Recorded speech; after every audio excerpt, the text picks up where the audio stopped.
Voilà, bonjour à tous, on est au Salon de Düsseldorf 2025 chez Beneteau pour le Flyer 9. Alors, deux motorisations Suzuki, capot blanc très joli, 250 chevaux. Plateforme de bain, la T-Tech des deux côtés, prise de quai. La barre de traction pour les skis nautiques, toys, etc. On monte à bord. Alors, sur l'avant, on a ici une énorme zone de bain de soleil, rabattable bien entendu. Toujours du tech à l'avant, avec ici ces petits éléments qui peuvent s'enlever et permettre la circulation alors tout au long du poste de barre. Le montage préparatoire pour l'ancre avec la baille à mouillage ici, les taquets évidemment, et alors comme toujours dans ce chantier, dans ce groupe Beneteau, vous avez des passes avant des deux côtés, mais un passe avant plus réduit ici et un plus large ici qui lui est encastré avec le tech.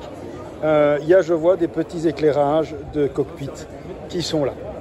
Alors, on parle ici évidemment d'un hardtop avec cette structure en aluminium noir, très sport, ce beau pare-brise là d'une pièce, assez sport aussi, qui permet de monter évidemment des éléments de navigation sur le toit et alors d'avoir un confort de hardtop qu'on n'a pas avec un simple Bimini.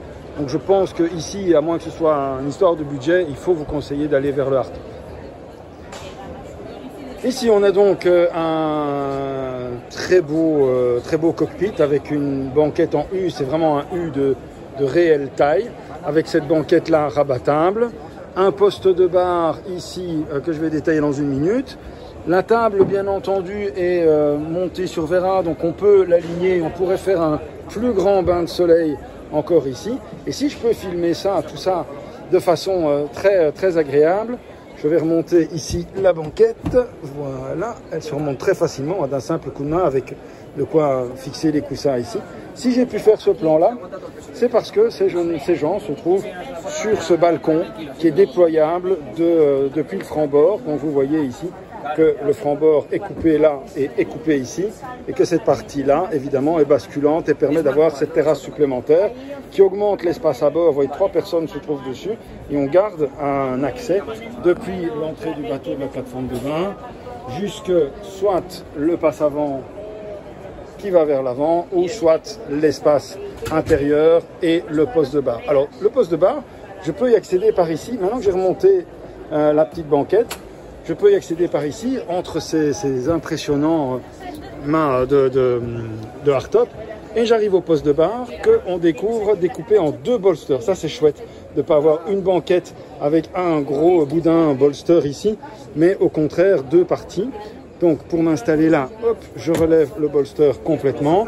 J'ai une bonne position, j'ai un repose-pied, je m'installe, volant super sport avec le badge Beneteau. Double commande des Suzuki ici, propulseur d'étrave, les commandes de navigation ou de vie à bord comme les lumières avec des switches, ça j'adore, ça fait lancement de fusée années 50, 60, c'est top. Et puis vous avez un très bel écran central avec les instrumentations Suzuki et les différentes instrumentations de navigation. Mais évidemment, avec ce genre de bateau, un peu walk-around, on a un espace qui nous donne une vue à 360 degrés. La voici. Oh, je m'arrête. Qu'est-ce que je vois là?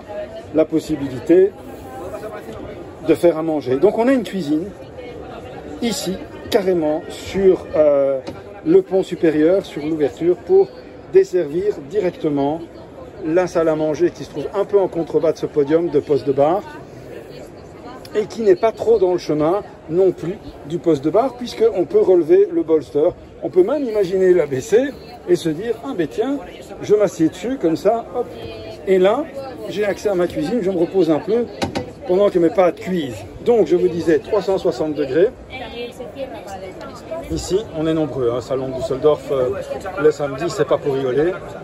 Et on a fait un 360 degrés, on revient sur l'instrumentation. On descend dans le pont inférieur, à tout de suite. Alors, la descente se fait par ici, la verrière qu'on peut fermer, et 3 marches. Alors, je suis gaucher, 1, 2, je crois, et c'est bon, la marche est découpée plus pour une descente de gaucher, où on a évidemment cet espace-ci, qui est à la fois un espace de table et de couchage. Il est mis en position couchage, mais on voit le pied de la table ici. On pourrait remonter ceci, enlever les coussins, et alors avoir un espace dînatoire en U. Avec des spots qui clairement jouent une carte plus sportive et plus franche, une ouverture là pour la ventilation, une et deux fenêtres de coque. Donc ici on sent bien qu'on est sur cette coque commune au chantier Beneteau. Au niveau aussi de ces rigoles de rangement, on a des grands espaces de rangement ici, voilà, et on en a un petit peu partout. Ça c'est sympa évidemment. Cuisine qui est très chouette avec ce plan de travail blanc un peu granité comme ça quand on s'approche. Voilà, je ne sais pas si vous le voyez là. Évier, qu'est-ce que j'ai ici? J'ai une armoire de rangement, mais j'en ai plusieurs d'ailleurs. Je pourrais évidemment mettre frigo, voire même un petit four, un micro-ondes qu'on pourrait mettre là. Donc quelque part, avec un autre espace qui... Ah ben non, le frigo il est là. Voilà, le frigo, donc pas besoin d'un deuxième frigo évidemment. On a même carrément un autre espace ici, qui est un espace qui fait toute la traversée sur tout le travers du bateau, un autre espace de couchage. Donc on peut ici avoir un vrai petit week-ender open, sympa, pour aller faire des mouillages ou faire un charter en déboute. On termine par ici, suivez ma main, avec la salle de bain, et là c'est quand même topissime parce que vous avez, bonjour monsieur, vous avez l'évier, vous voyez je vais en venir déjà, bien sûr, vous avez ceci qui doit être un espace de rangement aussi. J'ai pas le temps de préparer toutes les vidéos parce qu'il y a vraiment beaucoup de monde et qu'il faut en faire le plus possible. C'est l'occasion d'être là au salon. Alors une toilette avec effectivement une douche, donc ça c'est génial. Voilà la douche, hop, qui est là. Et sur ce bateau aussi, on a donc deux espaces de couchage. On a une salle de bain, une vraie salle de bain avec une douche, une petite kitchenette extérieure qui se trouve juste ici à la sortie, et une cuisine ici avec espace dînatoire. Que demander de plus? Merci à tous, merci de nous avoir suivis pour cette visite chez Beneteau.